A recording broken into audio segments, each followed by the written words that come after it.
let's not ask CNN, ABC, Fox. Let's not ask the London Times or the Australian Times. Let's not ask non-Muslims about how Muslim women feel, how they live, what are their principles, what are their challenges. If you want to be fair, ask a Muslim woman. And you cannot find anything written in our holy book, in the Quran, that is denigrating the woman. It's just the opposite.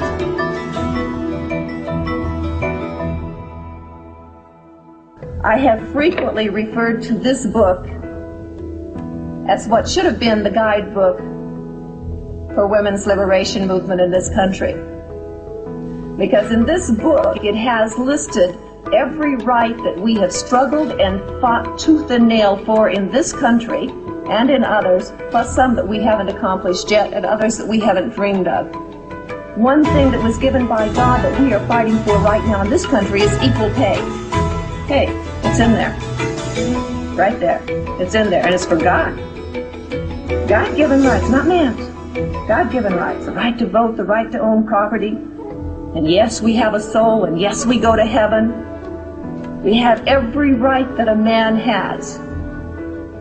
We may be different, but that doesn't make us not equal. Our difference makes us unique and special. But we are still totally and completely equal. God made woman to be the proper companion of man. She is different, but equal. Equal!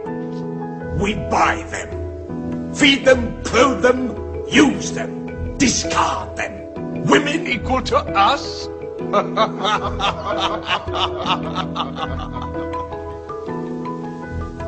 God created man from one male and one female. Now, you must respect in all women the womb that bore you.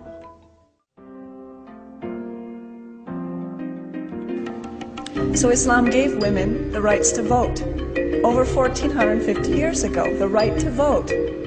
Does anyone know in this audience when we got the right to vote in this country, this advanced, very free country? When did women start voting here? Anybody know? Maybe you know. Early 1900s, in my mother's lifetime. Can you believe that this advanced society that we say is the freedom of the world lies, we're like the belt of freedom is held by America? No. Women couldn't even vote until my grandmother was of voting age. Also inheritance. In this country, women could not inherit property in the southeastern United States, places like Georgia and Alabama and Mississippi, until my generation. In the 1950s and 60s, these laws were finally being rewritten. And I know that you who weren't raised here don't have an appreciation for just how bad the status of women was in this country, even up till today. You all have such a wonderful thing that you're raised Muslim or that you carry Islam. You have rights that women in this country never dreamed of until perhaps this generation. And you've had them for 1,400 and some years. 1,400 and some years. 1,400 and some years. 1,400 and some years. Generally, a common misconception about my hijab is that I'm oppressed and that I have to ask a man permission anytime I want to do something, and we usually crack jokes about that because we all know that it's not true.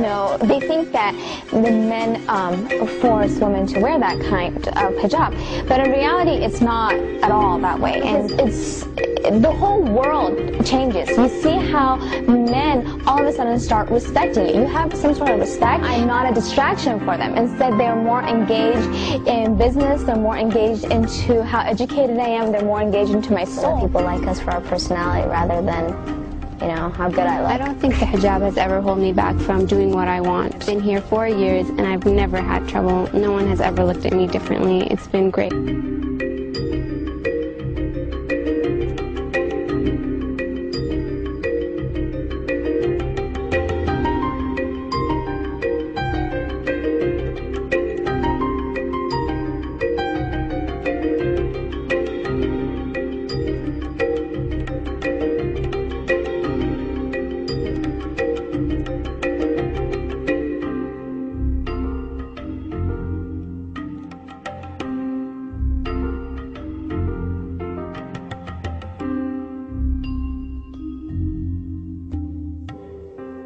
The American statistics, they tell us there are 7.8 million more women than men in America. That's almost 8 million more women in your country, sir, the land of your domicile. 8 million women who can't get husbands. If every man in America got married, there'll still be 8 million women who can't get husbands. You Americans, you have a problem. You Britisher, you have a problem. You French, you have a problem. You Germans, you have a problem. And to these, there are no solutions in your book.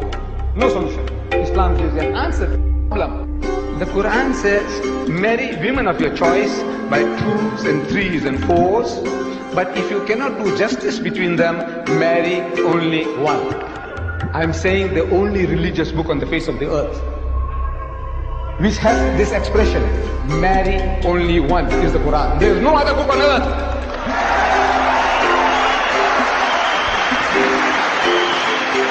And this is the solution to your problem. I said, you laugh at us, you are a fool. I said, the laugh is on you.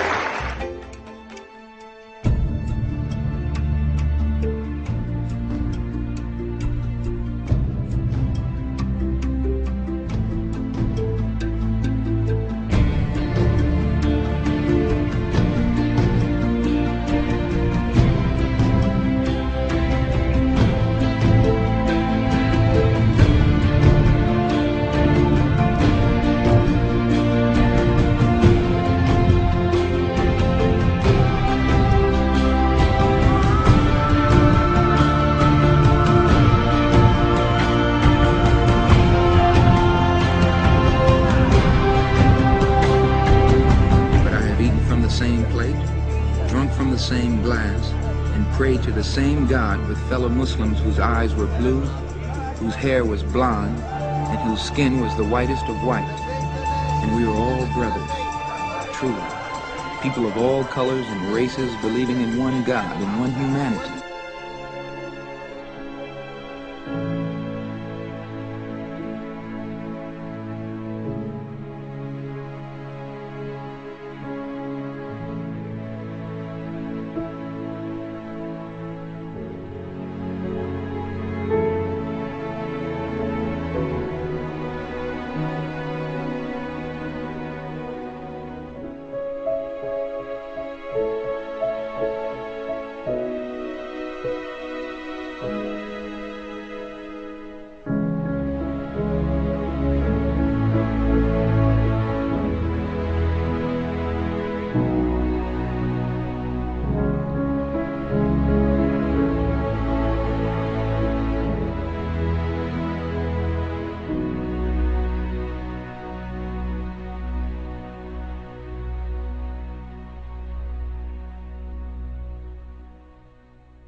The word that we greet each other with is in Hebrew, Shalom Aleichem, which means peace unto you. In Arabic, it's exactly the same, Assalamu Alaikum. And I think that's very important because Islam itself, the very name Islam, comes from a root which means peace. Islam comes from the root word salam, which means peace. It also means submitting your will to Allah subhanahu wa ta'ala, to Almighty God. In short, Islam means peace acquired by submitting your will to Allah subhanahu wa ta'ala, to Almighty God. The glorious Quran is the most positive book in the world. It's a proclamation to humanity. It's a fountain of mercy and wisdom. It's so born into the ages. A guide to life. And assurance to those in doubt, a solace to the suffering, and a hope to those in despair.